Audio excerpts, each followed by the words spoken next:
Você recebeu o passaporte para a era da inovação. O Conselho Regional de Administração do Rio de Janeiro te levará para esse novo mundo de transformação no foguete do INCAD 2023. Apertem os cintos. Vamos lá! E para falar sobre diversidade e inclusão na estratégia da organização, convidamos Gabriele Botelho, da Rede Global de Inclusão e Diversidade da CGG Service. Seja bem-vinda. Obrigada.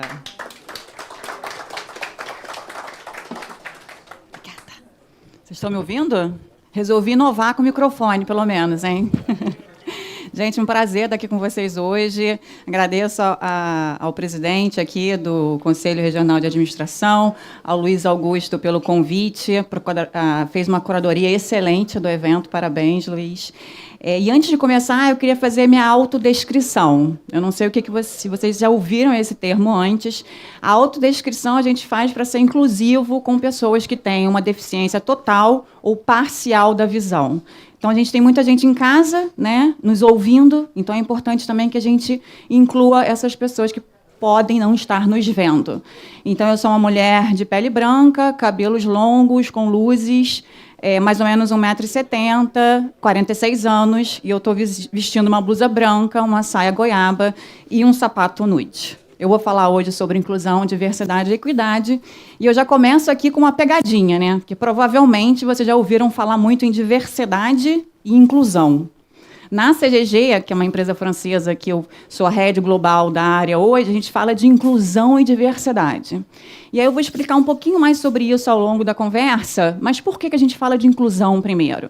Porque não existe nenhuma razão para a gente trazer perfis diversos para nossas organizações. E aí, quando eu falo de diversidade, eu estou falando num espectro muito global, né? Gênero, raça, nacionalidade, gerações, se essas pessoas não vão ficar. Então, a inclusão precisa ser tratada em primeiro lugar, porque se trata de cultura. Se trata das pessoas que compõem aquela organização serem acolhedoras a essas pessoas que pensam diferente, são diferentes. Então, por isso que a gente fala de inclusão e diversidade, e não o contrário.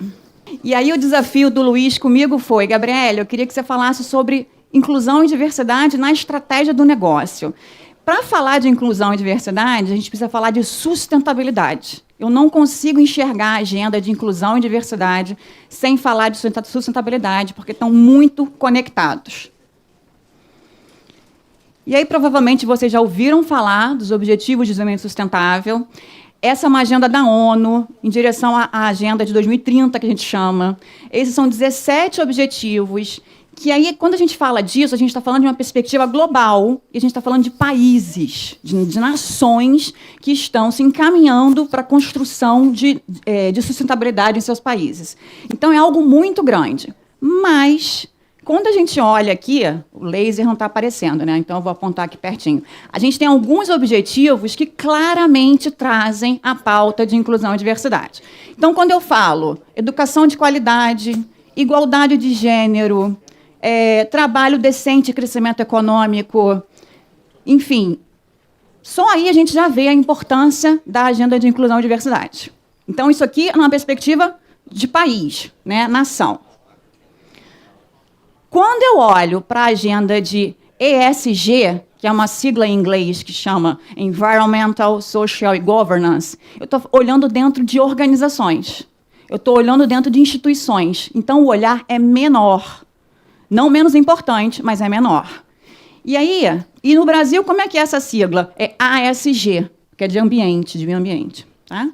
E aí, o que isso fala para a gente de inclusão e diversidade? Eu trouxe alguns tópicos aqui, quando a gente fala de meio ambiente, o que a gente está falando? A gente está falando da mudança climática, a gente está falando de como que as organizações estão fazendo o descarte de resíduos das suas operações, como é que está o consumo de água, como é que está o controle da poluição que é gerada por esses negócios. Quando eu falo de social, aí eu tenho um grande highlight aqui em diversidade. Fala explicitamente sobre a questão de diversidade e equidade, práticas de não discriminação, direitos humanos. Também fala de relações empregatícias, educação e treinamento. Por quê? Porque esse social aqui, gente, tem uma perspectiva do como a organização trata os seus funcionários, mas também como essa organização trata o entorno, a comunidade, a sociedade, né? Porque impacta. E aí, quando eu estou falando de governança, eu volto a falar de diversidade. Diversidade na estrutura de conselho, em board de administração, na remuneração executiva, porque pesquisas demonstram que mulheres performando a mesma posição de um homem recebem menos do que este homem. Então, a gente está falando ali de uma equidade salarial, gerenciamento de risco, integridade e ética. E é isso daqui, como eu falei, é dentro das organizações. Só que o que as organizações estão fazendo? E é óbvio, né? Um link desses ODS com a agenda de ESG, que é interna. E aí, o que a gente vê? Tem vários objetivos de desenvolvimento sustentável que a gente consegue colocar em cada um desses pilares. E é assim, dessa forma estratégica, que a gente consegue trazer os ODS para dentro de casa, para dentro das nossas organizações. E aí que a gente tem o que a gente chama de relatório de sustentabilidade, que várias organizações publicam para os investidores no mercado, agendas internas de KPIs, isso tudo se falando e tendo uma visão do todo. Então, o que globalmente a gente fala nos ODS, a gente olhando dentro de casa para fazer o link e desenvolver a estratégia de sustentabilidade, da qual inclusão, diversidade e equidade fazem parte. Mas vamos falar de inclusão, diversidade e equidade, né? A gente veio falar sobre isso hoje. Então, antes de começar, eu queria passar um vídeo para vocês, para dar um contexto.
Antes? Não. Essa organização, Great Place to Work, ela tem uma pesquisa que trata a questão de cultura, né? E o vídeo é deles. Mas eu fiz questão de trazer, porque acho que é um vídeo que traz muito essa questão da inovação, que o Paulo falou. Só um minutinho. E é exatamente isso. Como é que a gente inova pensando igual? Como é que a gente inova sem olhar várias perspectivas? Sem considerar pessoas que pensam e são diferentes de mim.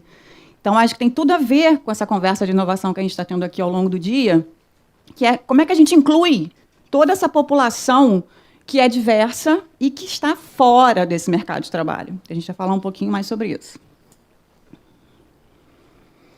E aí eu trouxe o mapa do Brasil também, Paulo. Que eu quero mostrar para vocês aqui é a nossa demografia. E a gente vai entrar no porquê. Aqui eu estou usando a metodologia do Simon Sinek. Eu não sei se vocês já escutaram falar sobre ele. Ele tem uma metodologia que se chama Golden Circle, que é comece pelo porquê. E aí a gente vai navegar no porquê, o que e no como da inclusão e diversidade. Então, no porquê. Por que a gente tem que ter inclusão e diversidade como uma prioridade estratégica dos nossos negócios? Olhando para o Brasil, vamos pensar numa estratégia local de uma empresa nacional. Como é que é a nossa população hoje? 203 milhões de pessoas, 1,6 milhões de indígenas. E aí, quando eu falo de inclusão e diversidade, a população indígena está muito mais à margem, totalmente esquecida em qualquer estratégia. Eu tenho 53% de pessoas com ensino médio, 21% com ensino superior e apenas, pasmem, 5% da nossa população que fala inglês.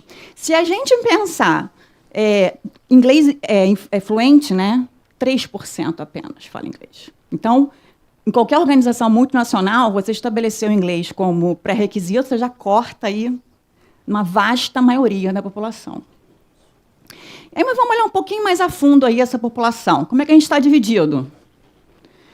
55,9% das pessoas são negras e pardas. 51,8% são mulheres. E 24% têm algum tipo de deficiência. É isso aí mesmo, 24%. Quando eu apresento isso para o internacional, eles logo pensam em pessoas mutiladas pela guerra e tal. Não é isso. A deficiência ela pode se manifestar de diversos aspectos. Né? Pode ser uma deficiência, que a gente chama... Eu não gosto da palavra deficiência. Eu prefiro usar diferentes capacidades físicas e mentais. Então, pode se manifestar de várias formas. Né? Então, gente, o primeiro porquê? Porque não dá para deixar mais de 50% da nossa população, aí nesse dado pode ter mulheres negras, né? Mas mesmo assim, 50% à margem e fora do mercado. É força de trabalho. É meio motor para os nossos negócios. Então, a diversidade gera lucro. É importante que as pessoas entendam isso. Então, o primeiro porquê é força de trabalho, estratégia financeira. Só que, assim, queria só ressaltar uma outra coisa. Deixa eu voltar aqui. É estratégia financeira e justiça social. Não dá para não falar disso. Por quê? A gente tem uma dívida social com essas pessoas aqui, pela questão da escravidão do nosso país, que a gente precisa, de alguma forma, pagar por isso. Então, sim, é uma questão financeira, estratégia, meio motor para gerar o negócio, mas também uma dívida social que a gente tem. E aí o segundo porquê, pensando inclusão e diversidade na agenda de ESG. Vamos falar um pouquinho disso. Notícia de 2019 aí, né? A revolução dos investidores, maciçamente incluindo nos seus relatórios de investimento a agenda de ESG. 2021, BlackRock. Quem já ouviu falar do BlackRock aqui? O BlackRock é o maior investidor do mundo. Né? Eles têm trilhões de investimento, tanto nos Estados Unidos como fora dos Estados Unidos. E eles maciçamente usam a agenda de ESG para auditar as empresas que eles vão escolher investir ou não. Isso não é negociável. E aí, este ano, em junho, eles tiveram um pushback, que foi alguns estados americanos mais conservadores, como, se não me engano, agora a Flórida e Texas, retiraram seus investimentos do BlackRock por conta dessa exigência, que eles não estão em acordo. Ainda em 2022, a questão de endurecimento na questão regulatória de ESG. E aí, no Brasil, notícia super recente, o Itaú Asset, né? Investimento total dos seus fundos em ativos dentro do parâmetro de ESG. E essa também super recente, agosto de 2023, a Bolsa de Valores criando um indicador de diversidade para auditar as empresas. Então, isso só demonstra o quanto cada vez mais essa agenda está fortalecida e endurecida. Então, as empresas não têm como, sabe? Tem que seguir essa direção. Então, vamos entrar no core. O quê? Dentro dessa perspectiva de porquê, o que a gente pode fazer? Né? E aí, aqui, esses dados são do Fórum Econômico Mundial.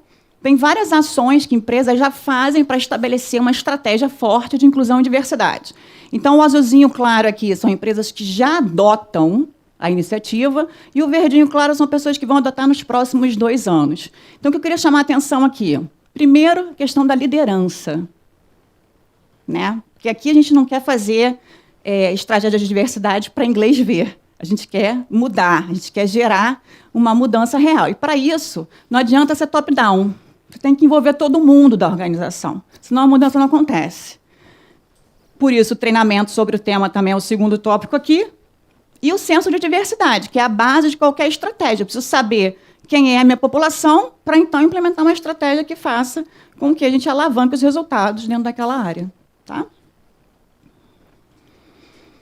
E o que mais que a gente pode fazer? Aí são iniciativas ligadas à área de governança, como eu já tinha falado na agenda lá de ESG. Código de ética, canal anônimo de denúncia para evitar discriminação e assédio, ouvidoria, política formalizada de inclusão e diversidade. Isso tudo são práticas que organizações que têm uma estratégia de inclusão e diversidade implementam, ou pensam em implementar, o verdinho ali. E aí, eu trouxe o case da CGG para vocês, né? O Marcos falou super bem da empresa dele, fiquei bem impressionada. E eu queria trazer um pouquinho o que é isso dentro da CGG, né? Como eu falei no início, lá a gente começa com inclusão. E a gente usa essa sigla aí, que em inglês quer dizer ideia. Idea, né, o termo em inglês. E aí, que é inclusão, diversidade, equidade e ação. Para a gente, na CGG, a gente precisa ter ação. Não adianta a gente ficar falando um discurso, muitas vezes, demagogo, porque é bonito, né? Está todo mundo falando, meu investidor quer que eu fale, então eu tenho que falar. Não, não adianta só falar. A gente tem que agir, tem que estabelecer meta para poder mensurar resultado, né? Então, por isso que a gente começa com a inclusão. E aí, o que a gente fez na CGG? A gente estabeleceu 4 pilares de ação para realmente colocar em prática essa estratégia. Primeiro, a construção da consciência, sensibilização sobre o tema. Então, a gente tem um calendário anual de diversidade, em que a gente estabeleceu algumas datas que são importantes, que a gente comemora globalmente na empresa. E aí são treinamentos que são dados, palestras, roda de conversa. Cada país estabelece a sua estratégia, mas o importante é a gente falar sobre o tema. Tirar o elefante da sala, sabe? O segundo pilar é a atração, porque aí é inserir dentro do nosso recrutamento a estratégia de diversidade. Quais são os tópicos de diversidade que eu quero melhorar na minha organização? Eu quero recrutar mais mulheres, eu quero recrutar mais pessoas de outras etnias, eu quero recrutar diferentes gerações, e aí eu estabeleço estratégia de recrutamento para atrair essas pessoas. Desenvolvimento, óbvio, porque é contínuo, porque, gente, é mudança de pensamento. A gente sempre, e aí tem aquele velho jargão, né? Ah, a gente sempre fez assim e teve bons resultados. Por que vai mudar agora? E aí entra na questão da inovação também. Porque a gente pode melhorar os resultados, né? A gente pode ampliar o nosso alcance. E o engajamento. O engajamento se refere a quê? Como é que eu engajo todo mundo da organização nessa conversa? Essa agenda não é uma agenda de RH, essa agenda não é uma agenda do gestor, essa é uma agenda de todos. Todo mundo tem um papel a cumprir nessa agenda para fazer a mudança acontecer. Desde o meu funcionário do mais baixo escalão até o meu presidente. Todo mundo tem um papel a cumprir. E aí, essa questão da responsabilidade compartilhada, né? Todo mundo tem um papel, precisa saber qual é o seu papel. Esse papel tem que ser estabelecido claramente, né, para alinhamento de expectativa. No início, quando a gente começou a falar sobre isso lá atrás, todo mundo vinha com um problema. E aí, a gente vai fazer o quê? Não. O que nós vamos fazer? O que você acha que pode ser feito?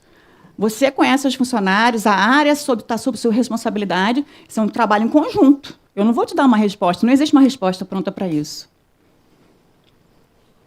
E aí, como é que estão os resultados hoje? A gente está caminhando, os resultados estão melhorando. Eu acho que o grande ganho dessa conversa é as pessoas realmente viverem a inclusão e diversidade na empresa, começarem a perceber quem está se comportando fora do que é esperado, dentro dos princípios de inclusão e diversidade, e começarem a interagir e falar, não faz isso aí não está legal, sabe? Que também é uma outra máxima dentro de inclusão e diversidade, que é, se você vir qualquer coisa que esteja impactando negativamente os nossos valores da empresa e o nosso código de ética, é papel seu comunicar.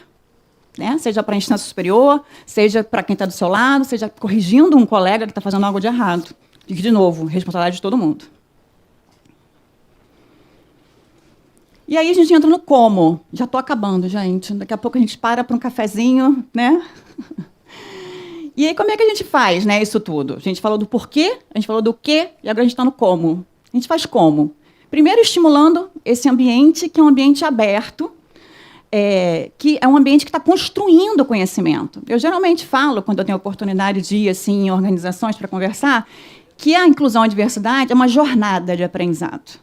uma jornada de aprendizado das organizações, mas também uma jornada de aprendizado nossa, para a gente mudar a nossa forma de pensar.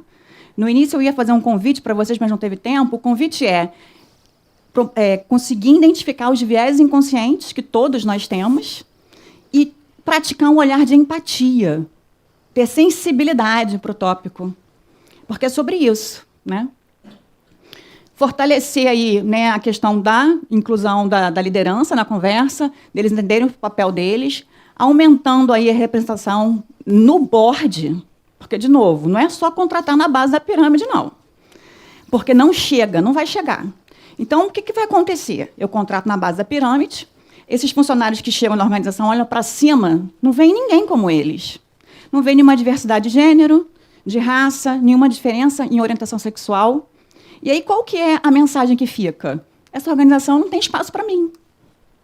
Então, a gente precisa contratar não só na base, mas do topo mesmo, e trazer perfis diversos para a nossa liderança.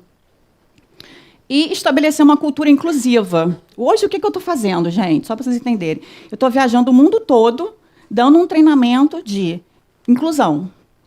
Como você se torna um líder inclusivo. E aí a pessoa que vai para Singapura e Abu Dhabi falar sobre isso. E aí os desafios, né? Primeiro, uma mulher latina, mulher e latina, e que o inglês não é fluente. Ir lá comunicar sobre isso. Então, assim, é esse o ambiente que a gente está construindo. Um ambiente realmente que inclua diferentes nacionalidades e diferentes gêneros e raças e tal.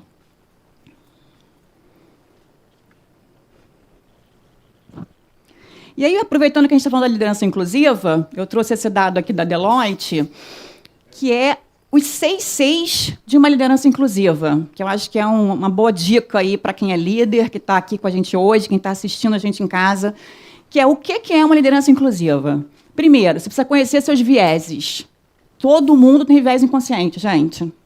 Todo mundo. Porque o nosso cérebro classifica tudo. Então, a gente precisa aprender a entender quais são os nossos vieses para a gente combater. Ter curiosidade sobre o tema, porque, assim, como líder, vocês não têm todas as respostas e não têm que ter, não vão ter jamais, mas precisam ser curiosos para entender outras perspectivas, sair da posição dominante e tentar entender sobre uma outra perspectiva. Ser culturalmente inteligente, né? E aí, nossa, que termo pesado, mas aqui a gente está falando da competência de cultura, saber trabalhar com pessoas de outras culturas, outras nacionalidades. Colaboração, primordial, um comprometimento com o tema, de fazer a mudança acontecer, e a coragem. Ah, mas precisa ter coragem, porque é muito desafio. E é desafio o tempo inteiro. A gente está cheio de dados aí que mostram, da McKinsey, que times diversos, né, podem ser mais bem-sucedidos, até 25% mais, do que times que não são diversos. Só que isso é fácil? Não, não é fácil. É super desafiador, porque são pessoas diferentes, que pensam diferente, com backgrounds diferentes, tentando arrumar uma solução comum. Vai ter atrito? Vai ter atrito pra caramba, e está tudo bem.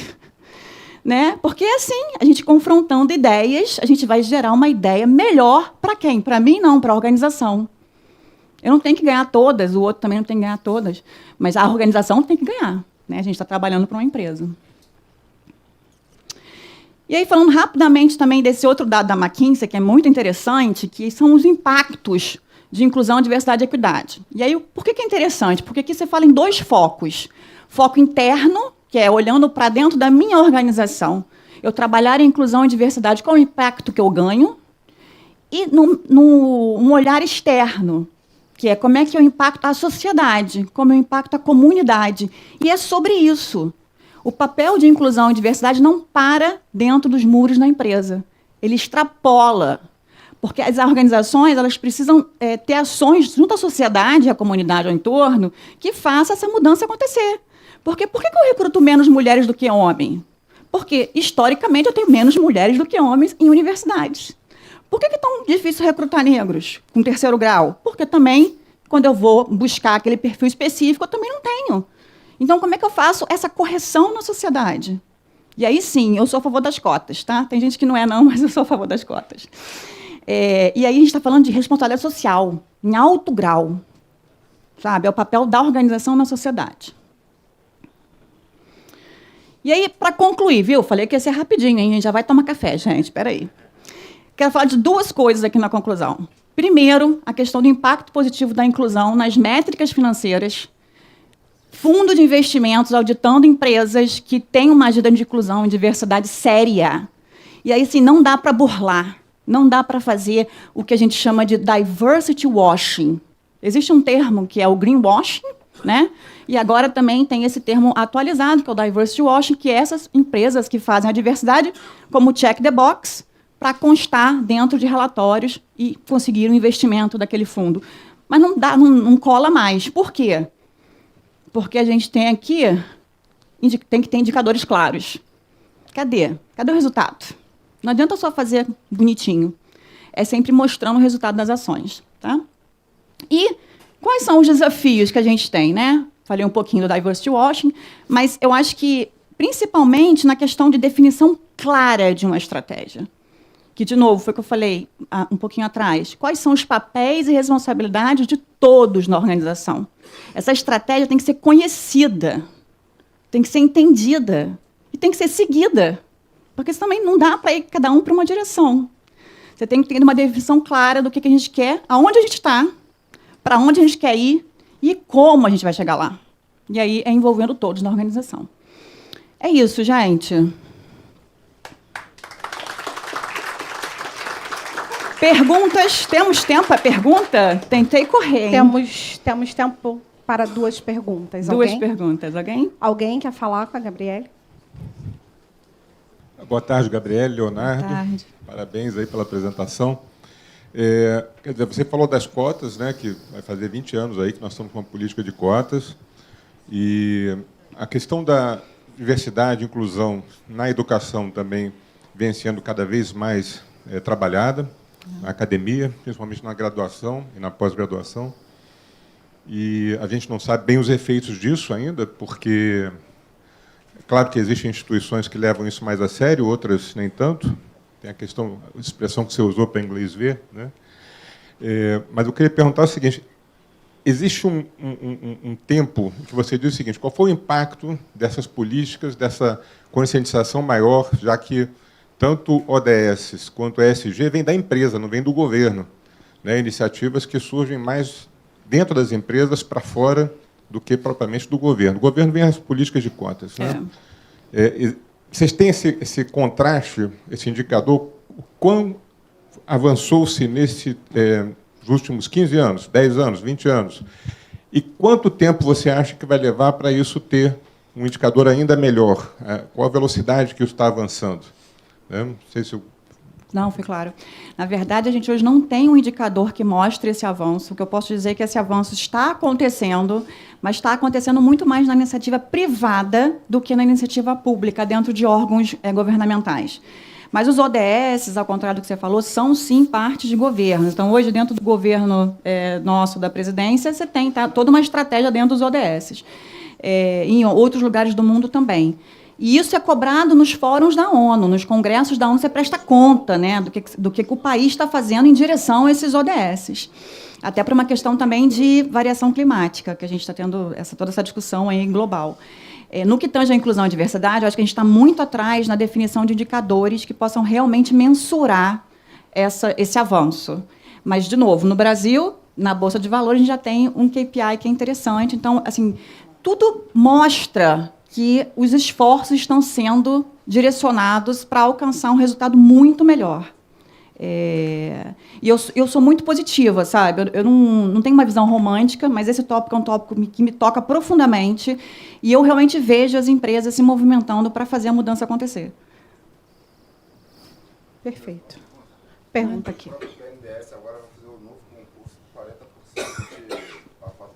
Exatamente. E aí, dentro da cota do governo, por exemplo, das universidades, o que eu sou contra? Para mim, não é só estabelecer a cota de você ter mais pessoas negras na universidade. É como é que eu dou condições para essas pessoas negras serem bem-sucedidas na universidade. Para mim, tem que ter cota de entrada, tem que ter cota de patrocínio de livro, tem que ter cota para transporte. Você tem que dar condições para aquela pessoa ir para a universidade. Mas, Gabriel, você não acha que tem que ter uma educação fundamental e média Total, com certeza. Isso não se discute. A gente só fala do universo. O problema está lá na base. Concordo em gênero e no moral.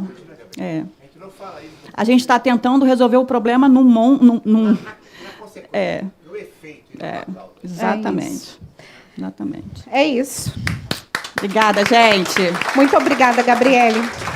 Sabemos que... Não, espera um minutinho aqui para você receber o seu certificado. Ai, gente. A inclusão e a diversidade tem essa realmente que orquídea estar nas maravilhosa. pautas das organizações, sim. E para entregar o certificado para a Gabriele, eu convido novamente Francisco de Jesus, conselheiro federal pelo Rio de Janeiro. Vou descer. Muito obrigada, Gabriele, pela sua Eu que explanação. agradeço.